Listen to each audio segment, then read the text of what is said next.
the Alison Arngrim Show, and I'm Alison Arngrim. Some of you may possibly remember me as Nellie Olson from Little House on the Prairie, but tonight I'm Alison Arngrim, and it's the Alison Arngrim Show. And here on the Alison Arngrim Show, we talk about things that make you feel good. The movies and the television shows that made you feel good, and the people who made them. And people are doing things now to make the world a better and more interesting place. So tonight on the Alison Arngrim Show, don't mind me talking like I have the head cold. I am stuffed up. I do not have the coronavirus. I may possibly sneeze or sniffle. I have Kleenex. I have like the head cold of doom. But I'm starting to feel so much better because I'm insanely happy. I grew up watching a whole bunch of TV shows by this guy and his brother. You all did too. H.R. Puffin stuff, Lidsville, The Banana Splits, Land of the Lost. I think, yeah, all of them. Yes, I have with me live in studio, Marty Krofft. Hey. Glad to be here. And hail fellow Canadian. You are originally from Montreal. All hail the fellow Canadian. Left in about 11 minutes. Went to Old Orchard Beach, Maine with my parents. Wound up in Providence. When I was 8, I wound up in a great place.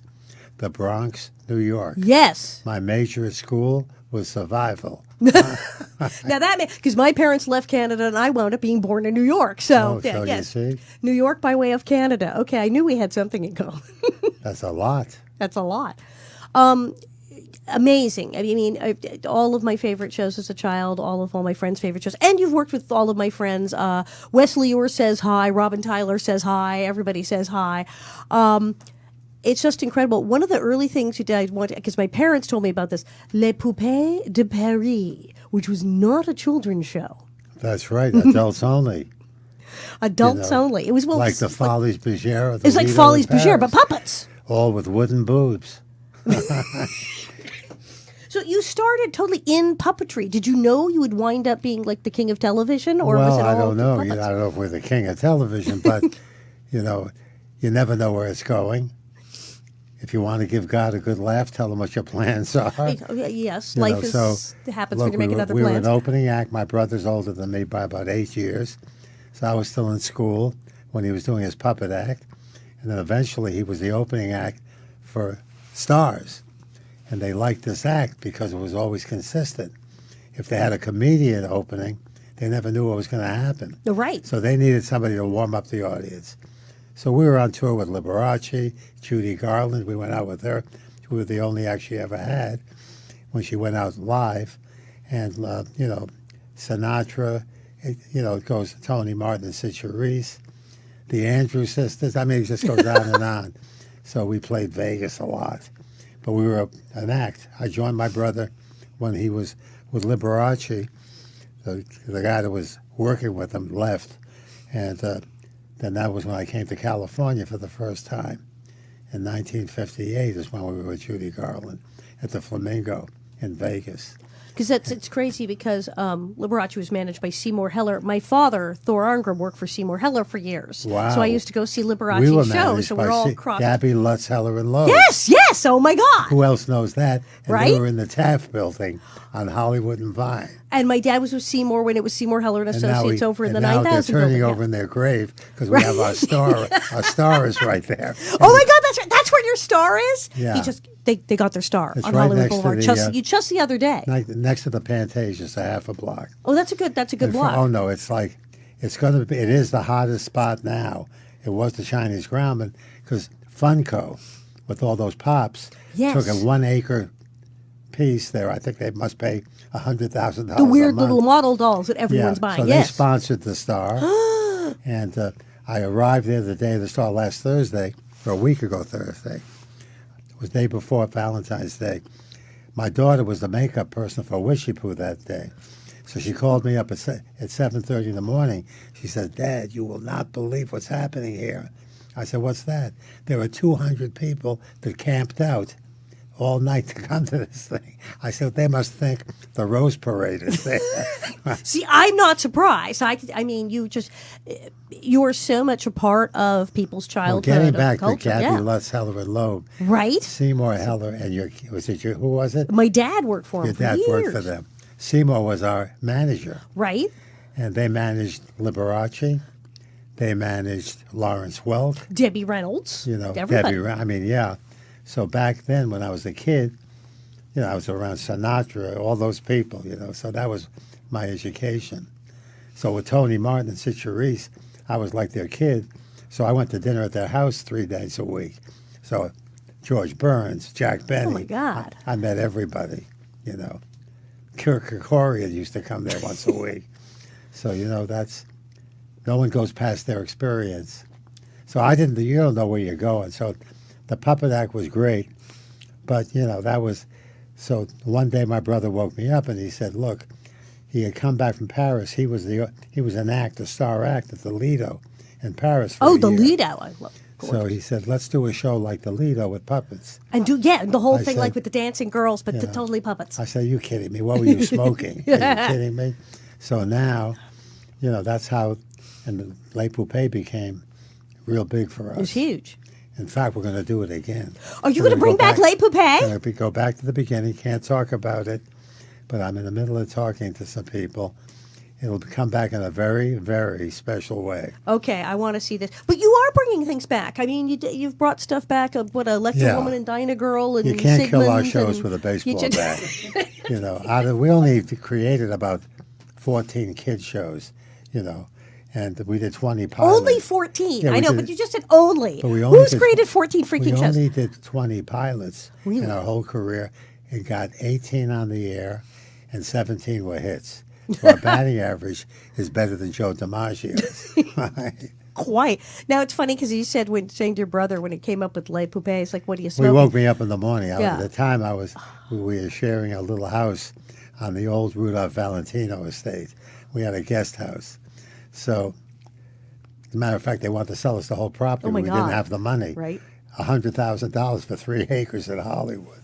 So anyway, but that's the past. But yeah, I mean, that's the thing. As you said, what are you smoking? Now, that is always the question people have asked, especially people who watched a lot of like Lidsville and H&R Puff and stuff. Over the years, people say, okay, was this drug-induced with these fantasies? Well, we did as many drugs as they talk about. We'd be dead today. Right, and it wasn't. It was I don't know what the kids were doing. Right, the fans who were definitely the stoner community. You can't really create anything tapped worthwhile into it. doing drugs. Well, you couldn't keep up the pace. I mean, you were cranking these shows out one after the other. You can go faster than the pace if you you got the right drugs. I was a big fan of Lidsville. I was very impressed with that because I'd watched H.R. Puff Charles stuff. Nelson Riley. Oh my God, one of my heroes. But Lidsville blew my mind. What brought that on? Since you weren't stoned out of your minds, what made you say my brother talking hats? My brother claims he always liked hats. So he used to go down to the beach. He used to run, he claims, 8 miles a day when he went down there. So he wore different hats. So he came home one day and said, look, let's do a show with hats. That was Lidsville. With Johnny Whitaker and Sigmund. Right. The Sigmund was the show, which was a big one for us. He says he was in La Jolla, sitting over some rocks over the beach, and saw a piece of seaweed in the ocean. So he went down and got it, put it in his Corvette, drove it back to our studio, and said, I just found Sigmund. So that, now I don't know what he was doing that day. Oh, what did you just? Butch Patrick is. Hi, Butch. Butch Patrick apparently is listening to the show. He's like tuned in. Hi, Butch. Hey, Butch. Probably everyone is, actually. I missed you, Butch, at the star ceremony. See? Wesley Ewers no doubt tuned in. Robin Tyler's no doubt tuned in. I missed him, too. And groundbreaking stuff. As I said, the Krofft Comedy Hour, where you had Red Fox and Michael Lembeck and just the most amazing cast. And your hosts were Robin Tyler and Patty Harrison. And Robin Tyler was actually out as gay at the time, as a lesbian, or as she says, hey, I was on TV and I was out of the closet before Now, there Ellen. was 2 shows. I don't know if you're mixing them up. We had something called the Krofft Super Show, which was for kids, and they were 3 or 4 different shows within the 90 minutes. And the then Krofft we had the Hour Krofft only Comedy ran, Hour. Yeah, which only we ran never like got once that in on the '78. air. It like That went was and then it became ABC. something else. It came and went. We had some people that became big stars. I can't think of the very big, tall guy that was on that CBS comedy. He had his own show later. Anyway, I found this guy who was a parole officer in San Francisco, He wound up being in one of those comedy shows. Why, I can't remember the name of the comedian that had the show. It was a big CBS comedy show. But the list of stars, Donnie and Marie. The Brady Bunch, Barbara Mandrell. It was all huge, huge stars. Careers were launched. Right. Well, we got on kids first. Right. And then we had a call from Michael Eisner and Fred Silverman. Said, come see us. Bob Iger was there at the time. And they said, we found 2 kids that we may want to put them on, but we don't know what to do with them. They're opening act for Bob Hope at a fair. Would you go see them? We're going to give you the show. So we went out there, came back, and said, look, how do you create a variety show that quick? But we think it would be a great idea if we put them, they don't know how to ice skate, put them on ice skates, have them come out at the opening, have a big ice skating rink on one stage. Instead of having dancers and showgirls, we're going to have all ice skaters. And that's how we got the Donnie and Marie show. Right, because at that time everything was the dancers. You had the June Taylor dancers. You always Right. had the And we wound dancers up on on these Friday shows. night, And you had the ice. It like was the only number one with one. ice skaters. It was huge. Right, wound up number 1. Yeah. So, that's the way it goes. But the variety of stuff, because, the Barbara Mandrell show. I love the Barbara Mandrell and the Mandrell sisters. Electra Woman and Dinah Girl. Now, this is one of the ones you did a reboot of? We did a reboot of that. We did actually, we made, out of those 13 shows, we made 11 different deals on 11 shows that were reboots. We didn't get them all on the air. Right, okay. But we were able to do it. They're still alive. We're still talking about Dr. Shrinker and the Krofft Super Show.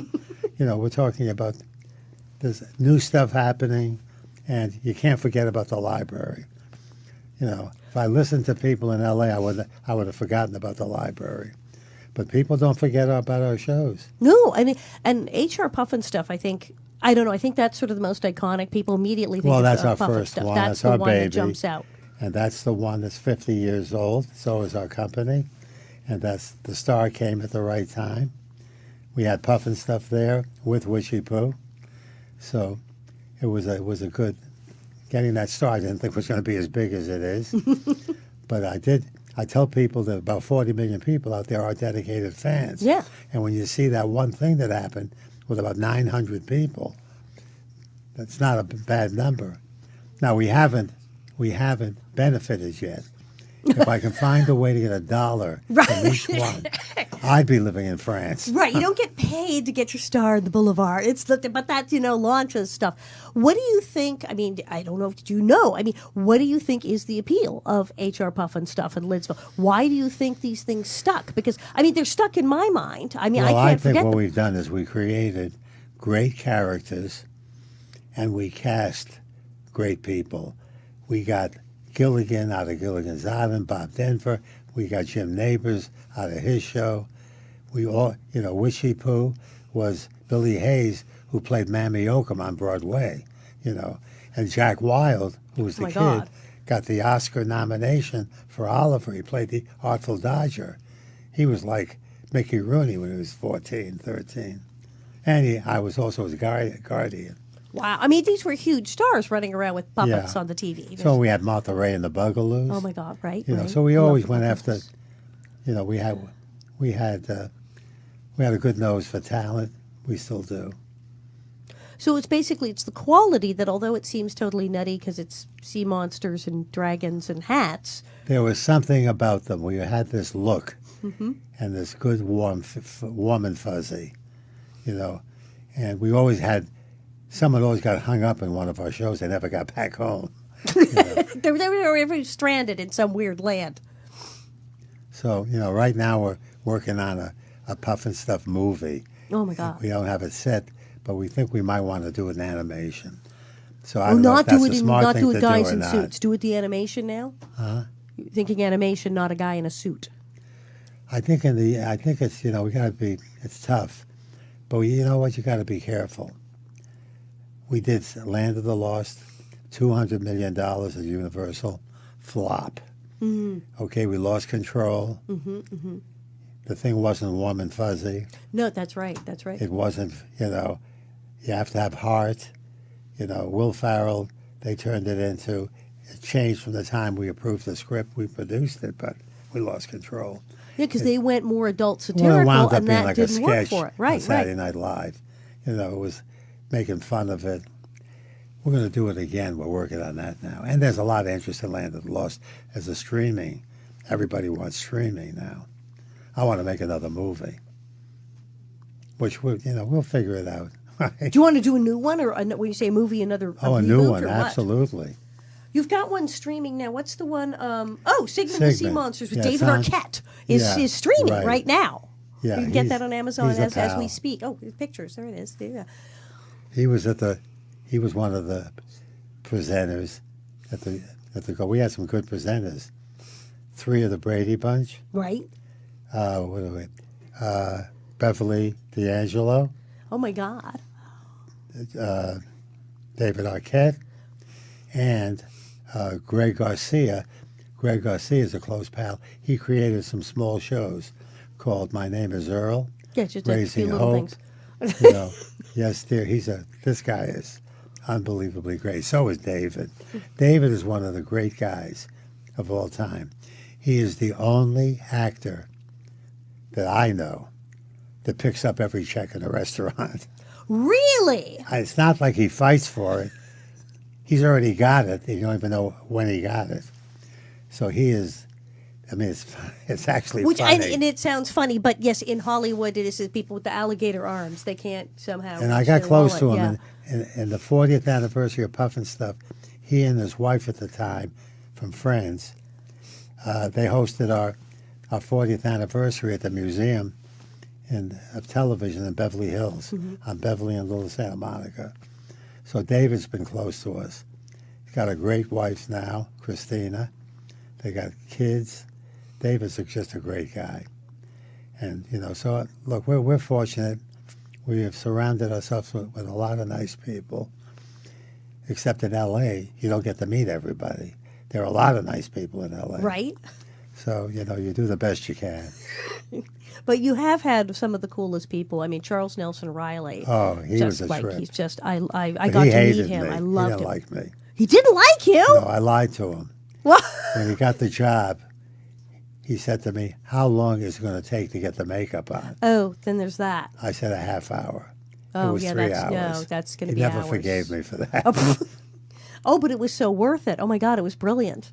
He was so... Like one of a kind. Exactly. And some of them had huge Broadway careers or film careers, but the crazy part is many of them are known to people in my age group for your shows. I mean, Charles Nelson Riley certainly did, but people go, oh, yeah, HR, that's we know him from the shows. You made people's career. Oh, in a year. So that's, all the money goes out because we keep everybody. Oh, right. So and we're over at CBS Radford. And, look, we chose this profession. Michael Eisner told me at lunch one day, you picked the wrong profession. He said, if you had picked my profession, you would have either been, it definitely got me fired. But, listen, you can't regret, you stay in the moment. Well, that's I have another nothing to thing. I complain mean, about. so many people in show business, they do not last as long as you. They do not. I mean, talk about, as you said, your lessons in Brooklyn. Survival was. People don't survive this long in the business, and if they do make it, they're not still working. They're not getting the star on the boulevard at your age and going, oh yeah, and I got things in production. How? What do you attribute this to? Well, let me tell you, the one thing I do is that I don't ever take no for an answer. So I got Richard Pryor at the height of his career to do Pryor's Place. So in the middle of the shoot, he calls me up and he says, I want you to do the PR for a press conference, which I've never done. I'm starting a black film company. So, okay. I said, I'm not going to do that. I don't do that. He said, no, I want you to do it. So I went and did it on a sound stage. He had all these newspaper people there. So a lady asked him from the New York Times, why did you do this show for kids? Because you did all these drugs and you want to pay them back? He said, no. Do you know Marty Krofft? She said, no. Well, if you knew him and you get him in a room, it's much easier to say yes to him and get him the hell out of the room. And Richard Pryor was famous for trying to say no. So, yeah okay. Oh, he said no to me 14 times. And you But still he made was a him do trip. it. He was That was a talent. Brilliant guy. Yeah. Now, you also, I mean, the invisible publicist is reminding us, you got the best advice from Walt Disney. Is this true? No, I didn't hear the first part. Walt Disney. Were I you know, given I great heard advice Walt by Walt Disney. Disney? Advice. Well, Were I you met given Walt great Disney. advice from Walt Disney? Yeah, I knew the Disney people, but I met Walt Disney. Walt Disney, unbeknownst to me, came to the opening night of Judy Garland in Vegas, and there were big stars there. Sinatra, Tony, just there were stars there. A year and a half later, I'm at the Polo Lounge at the Beverly Hills Hotel with Tony Martin and Sid Charisse, and with Judy Garland and Sid Luft having a drink, and a man comes over, and it was Walt Disney, and he sat down, and he says to me, so Tony Martin said to me, this is Marty Krofft. That was the opening act for Judy Garland with his brother. So he said, oh my God, he said, kid, I got some advice for you. Whatever you do, don't ever sell anything you create.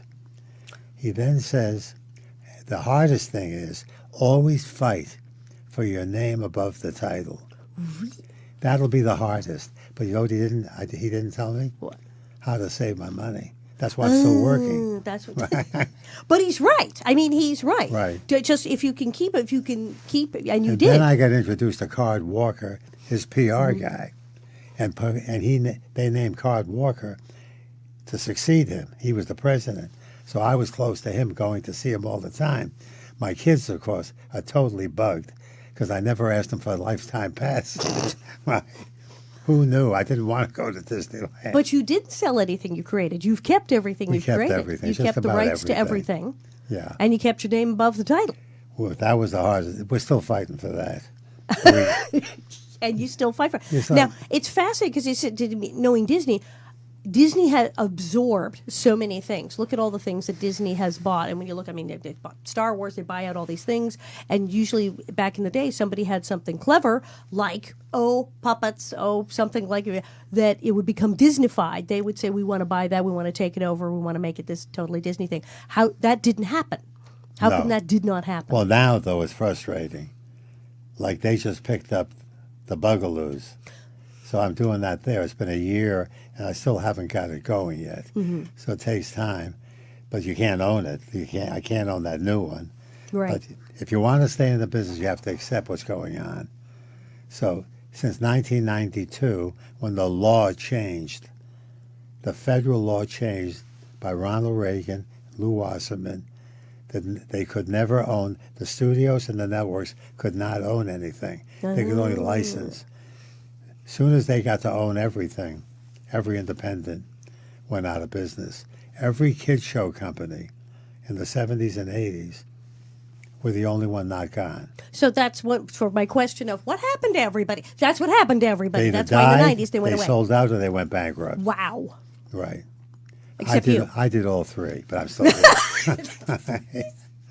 So now wait, the Bugaloos may be coming back in some form. I think it'll come back. Not in some form.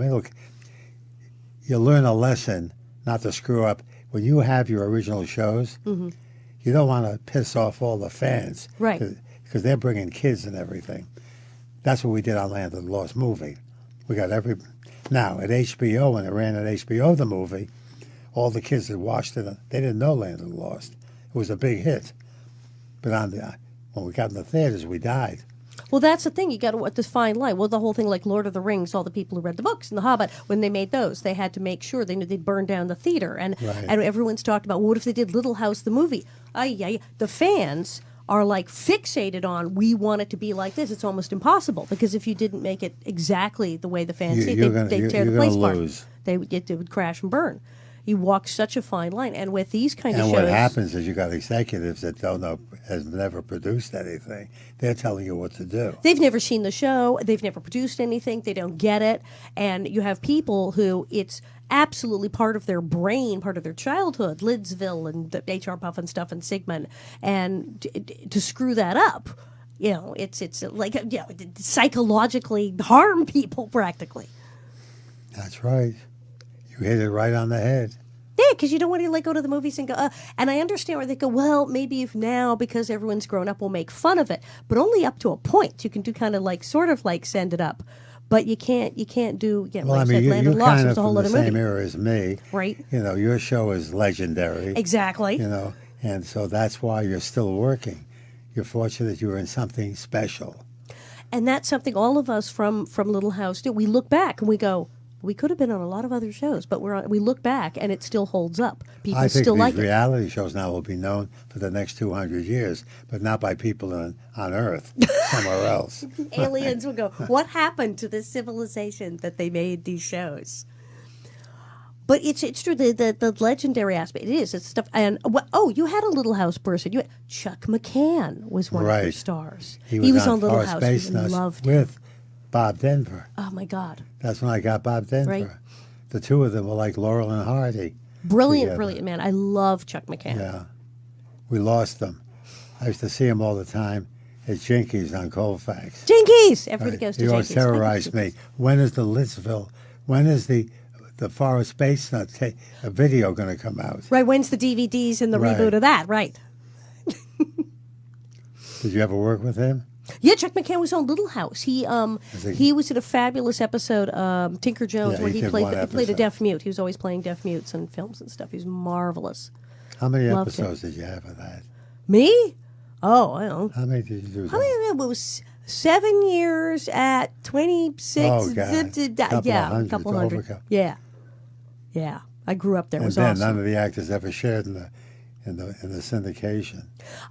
We were literally like the day after they signed the in perpetuity clause in 74, to the point that I think like the first episode doesn't pay and then like the second one does, like right in there, so that I still get residuals to this day. Really? Some of them are worth Wow. $3.99, but by God they send the check. I'm glad I mentioned it. Right? Isn't that, I'm happy to thrilled. hear that story. No, yeah. It's before 74 was the cutoff. So like a lot of people who were right before that, like the Waltons and stuff, they got paid for like 6 showings and then nothing. And then there's people before Yeah, that they who used got to nothing. cut everybody out. But no, we're in perpetuity. It's kind of silly now because it's like every year it goes down. So now it's Well, like but it's still like around. it's this much. But I'm like, send the check. I don't care if it's $49.99. Send the check. So yeah, Good. we're lucky people. I'm glad. See, I got to be here because you're still in the action, too. Yeah, right? I'm trying at least. So which ones do you want to do a reboot of next? Which do Well, you we're think? working on the Bugaloos. You got the Bugaloos. Now you're saying, is And, that becoming a Disney thing? Is that Disney? Is well, that that's getting not, tied you in with know. them? Yeah, it's Disney. Okay. You know, so you never know where you're at until you're at. Right? So what else? What do I want to do? I want to make Puffin Stuff again, but as a Yes. movie, As a movie not as a feature. series. I can never top those 17. I only have 17 Puffin Stuffs. People thought we had 100. There's only 17 episodes yeah, of HR Puffin ran stuff? 100 times. Okay, each. how many people grew up watching it thought there were like 100 freaking episodes? Okay, right. Yeah. So, you know, what else we got? We got new stuff. We got some live new stuff coming. Live new Going stuff? back live, yeah. Yeah. So, you got to stay. All right. The invisible publicist is going, yes, live stuff. Oh, talking about Barbara Mandrell and Donnie and Marie and whatnot? Yeah, those are the variety shows. We did them. We did the Brady Bunch hours. I did a Patti LaBelle pilot Patti LaBelle. with a lot of great stars. Never got on. Got on, the pilot did. But they ran the pilot at 10 o'clock on Thanksgiving night when everybody was sleeping from the turkey. They're all passed out. Nobody Right. saw this. So, you know, we did Anson Williams and Laurie. Anson Williams. I've had him on the show. I love, and again, another person I He am was crazy just about. at the star thing. I just saw him. He looked great. You know, so we did a number of specials. We did preview specials, and we did like, I don't know, 18, 19 series. Like when it was Banana Splits, like the first one. Well, no, Banana Splits, Joe Barbera came to me and didn't know how to do the Banana Splits because it was live. Mm-hmm. So he brought me in on that with Sid.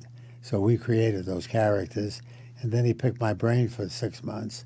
But then, when that was going on and we were building everything at our factory, the head of NBC programming used to come and see how it was going, and the president of Kellogg's came to see how I was going. They were the sponsor. So I bonded with them.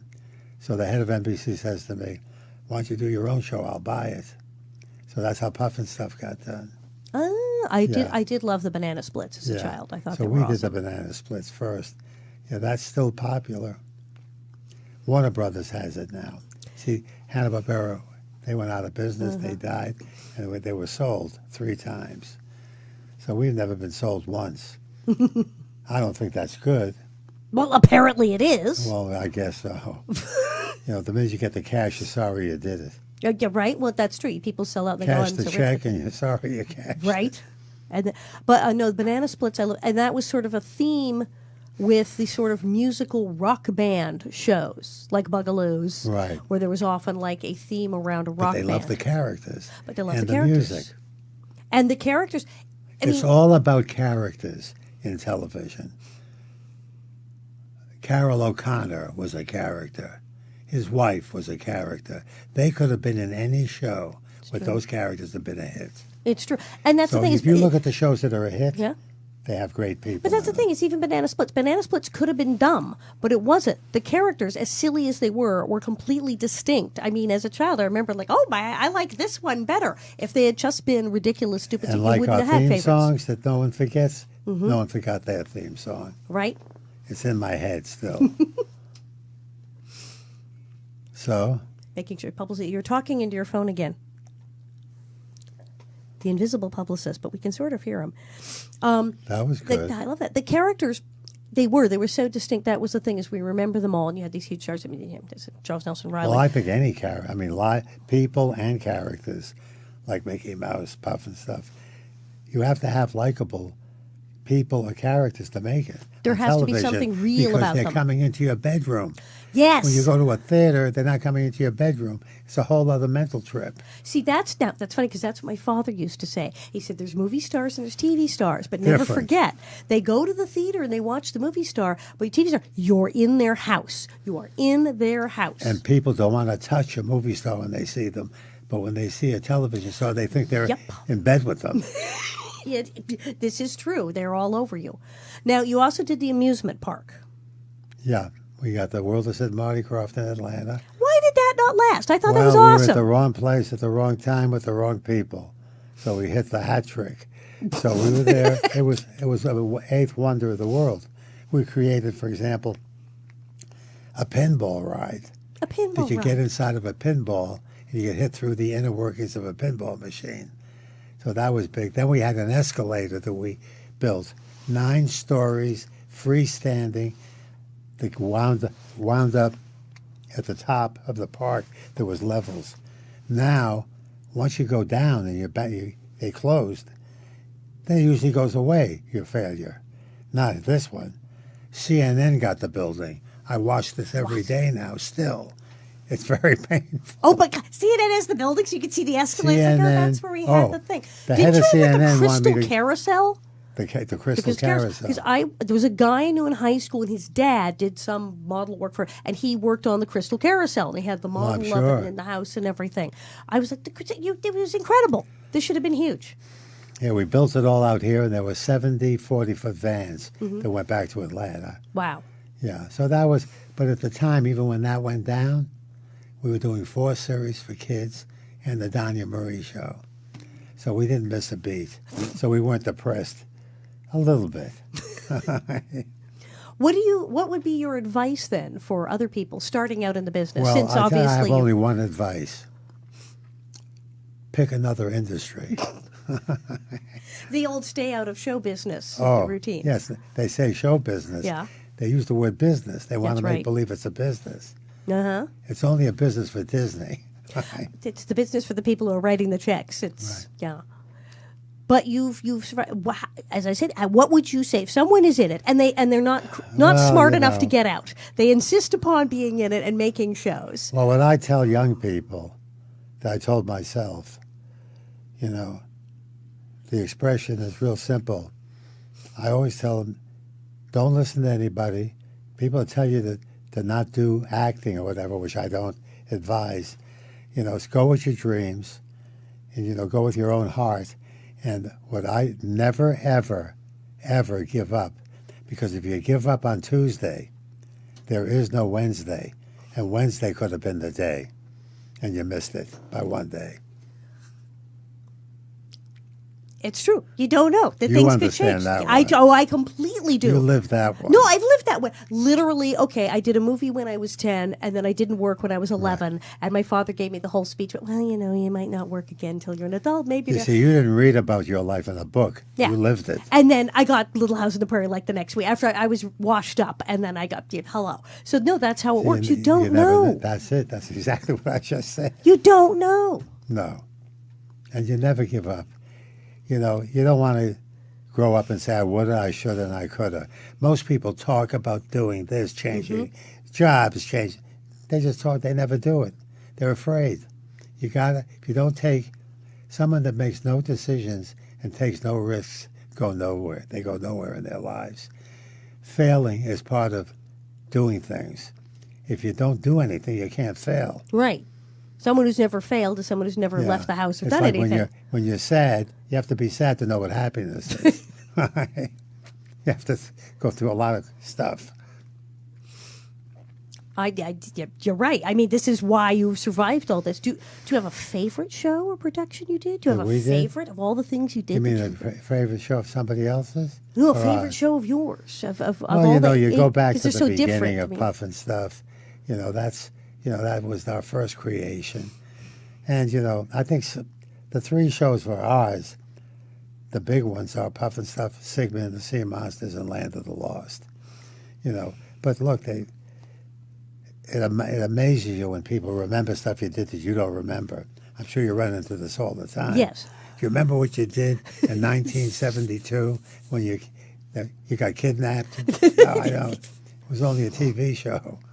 You did like one episode of something, and the other people are going on. But your show had great stories. Yes. Your show, it was really major first class. That was a show that it was just perfect for the audience around the country. And the characters, that's of course why the longevity. The cast right. Now there's somebody in an office telling you who to cast. So you have to fight them off. And that was the thing, Michael Landon, he fought for that. All the people, he picked them. I mean, very late in the show, they started doing network approval. But early on, he just kind of went, too late, I already hired them.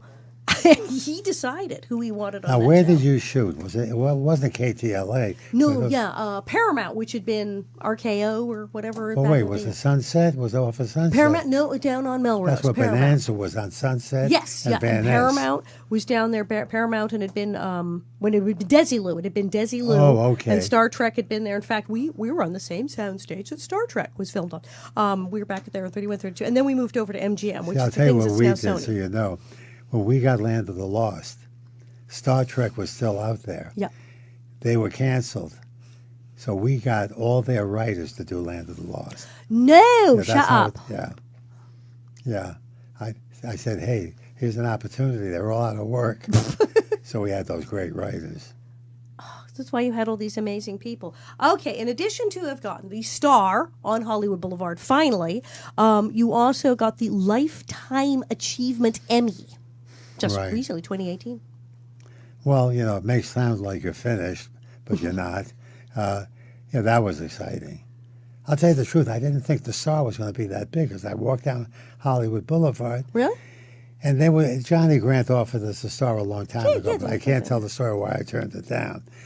I said, how much is it? He said, $500. I said, what? Oh, that was way back. 1978. Oh, yeah. I said, I'm not paying no $500 for a star on Hollywood Boulevard with the shape that Hollywood Boulevard was on. Oh, in the 70s, it was like, now it's $40,000. Oh, yeah.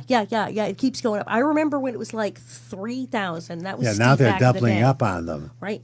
They're doubling. Yeah, they're side by side. Yeah, they're doubling up. Well, they do keep them nice. They do have people going around now to polish the brass. And by the way, the gal who's the president is great. Donnell. Rhonda and Anna runs it all as a producer.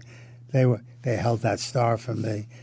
It was empty in front of Funko where we are, and that's Funko's big. First day they opened the store, 2,000 people were in that line. was just insanity. Yeah, so I'm in the right place. All my fans can step on me whenever they go in to Funko. So that's that one. So with those Lifetime Achievement Awards, so is that just sort of basically you live long enough and you eventually get the Lifetime No, I Achievement? think if you have somebody good that represents you, they fight for you. That's probably You it. know. Is that invisible publicist in the corner? me Did tell you make you. that one happen? No, you If didn't. Funko Okay. didn't pay for the star, Funko didn't pay for the star, I don't think any studio would have done it. Well, and that's true. A lot of people don't realize it. People have stars on the boulevard. Often the record company or the movie studio Yeah. is pay So, footing the bill. if you're in the middle, if I was doing Donnie and Marie now and I had a #1 show, they'd have to do the star. Right. But you still got to qualify because I remember going through and they said, well, okay, you need this much money. Somebody's got to pay for it. And it's usually the studio that's promoting your thing or somebody like that or Funko or a record company. But then they still have a committee that meets and they go, do we want this person on here? Where do we want? Are they famous? Will we care about this star? And they have to take a vote and say 30 grand or no 30 grand. Do we want you on the boulevard? And they wanted you on the boulevard. Yeah, and they do it good. Hey, look, they got a good thing. They don't have to deal with studios and produce shows. Keep on, it's like donuts, 40,000 a pop. Like donuts. So, yeah, that's that. So now we just keep working. Because if you stop, don't ever retire. Now Because if you that's true. retire and go home and watch daytime television, you could be dead in 1 month. This is true. My doctor has said this. He said retiring is not really No, very I want to good for retire falling out of an airplane. Okay? So, I mean, it's not a good joke today, but But you should know retiring is not that good for you. My doctor said so. He said the more active, if you must retire, then get like some other job or do something else. But actual retirement, we don't do anything. It's horrible. It's horrible for your health. that's the way you have to live by, living by your heart. If I can get out of my head, I'm in a good shape. That's interesting. So do you feel, I think you do. Do you live through your heart? Yeah. You follow your heart? Yeah. Yeah, and I'm not afraid to fail. I don't think you're afraid of much. Well, that's not true. I'm afraid of my daughters. But they're in good shape. They do. One daughter runs the place and is a producer. Nice. My baby daughter got a career late. She's the baby. She's an unbelievable makeup artist, and her personality, and they wait for her. So she's only been doing it for a few years. She already does all the Marvel stuff. I mean, they all God. look for her to show up. So she's trustworthy, talented, and with the best personality. To tell you the truth, every career is 85% personality and who you are and 15% talent. You got to have, if you have likability and you have the personality, you do good. And the drive. There's like a drive. Drive on the 405 like or drive? A drive, like a drive, like a push, like a energy to no. keep going. Well, my daughter's miracle. She's where she's at. My oldest kid thinks she's my mother, so she's okay. She bosses you around. Yeah. And somebody has to. Well, somebody has to. Are you doing an autobiography? Do you think you'll do a book of your life? I can find a pencil, a piece of paper, and a chair. And you know what? It just hasn't had time. But if we don't do it, no one's going to do it. We remember everything. Right now, so far I do. As of today, I remember. I don't remember what I had for breakfast, but I can tell you something that happened 30 years ago. Well, Judy Garland's back in now, so all your Judy Garland stories, they're right there. Boom, first chapter. Listen, I used to take Eliza to State Beach when she was 13. Yeah, I go back with them. But I was a kid then. And I have no pictures. Right. With Sinatra, or you picture of it. That would be embarrassing. But times have changed. All right, well, I want you to do a book. I think you should do the book. You should do So the there's a lot documentary. of Invisible stuff to be- Publicist, can we make him do the book? I mean, that's the thing is now is they have things where you can just talk to people, make them Well, the write it title down. of my book, I'll never have the next 20 years. The next one. Stay in the moment. That's all you got. All I have right now is you. So I have to enjoy it. I think this is why you've been here this long. Probably. See, this is the kind of stuff I think your book would be more than just a Hollywood biography with the stories. I think it's almost like it would almost be a self-help book. I mean, okay, so we're like winding up the show, and he suddenly drops Jimmy Hoffa on the freaking table. We're like 4 minutes out, and he goes, "Oh, and then Jimmy Hoffa." Wait, what? That's right. I'm at the Fontainebleau with Judy Garland. Sinatra's following us. He says, I was with him like the day before. He says, come to the pool. I want you to meet somebody. The cabana. It's Jimmy Hoffa and his wife. So then Sinatra opened the next night. Hoffa says to me, so I was her date for a week. Then I got close to them. So I stayed friends with him. This was like late 50s, early 60s. I'm at the last story about this. I'll go to the beginning and the end. I was at the Fairmont in San Francisco with Tony Martin and Sid Charisse. And Jimmy was in town and had a death threat 2 days earlier. So Tony calls me up and says, you want to have dinner with Jimmy and me at 5 o'clock? Because he was going to sing at 8, so he doesn't want to eat late. So Jimmy Hoffa and his bodyguard, Tony Martin and me, walked down the hill from the Fairmont in San Francisco to the Luau. So we sit in the restaurant. My back is to the door. I felt bullets. I mean, you didn't take the New Jersey seat, eat. right? You're supposed to eat. sit with your back to the wall when you're eating with these guys. So anyway, that was... Oh, my God. Yeah. All right, now we have to make you do the book. That's a good way to end this interview. That's it. All right. You can't top this. I can't top that. Okay, mind blown. Lifelong fan of everything you and Sid have done. Really grew up watching all of your shows, all of your evening shows, all of your kid shows. Like I said, my dad worked for Seymour Heller and Liberace as just like, and then Jimmy Hoffa, of course. Thank I want you. to leave you with one thing. Yeah. I'm glad I did this with you. Yeah. You're a major winner, and I'm glad I got to be here. Thank you. Thank you so much. I'm such a huge fan of yours, and it's awesome. Thank you so much. And this has been the Alison Arngrim Show, and I'm Alison Arngrim.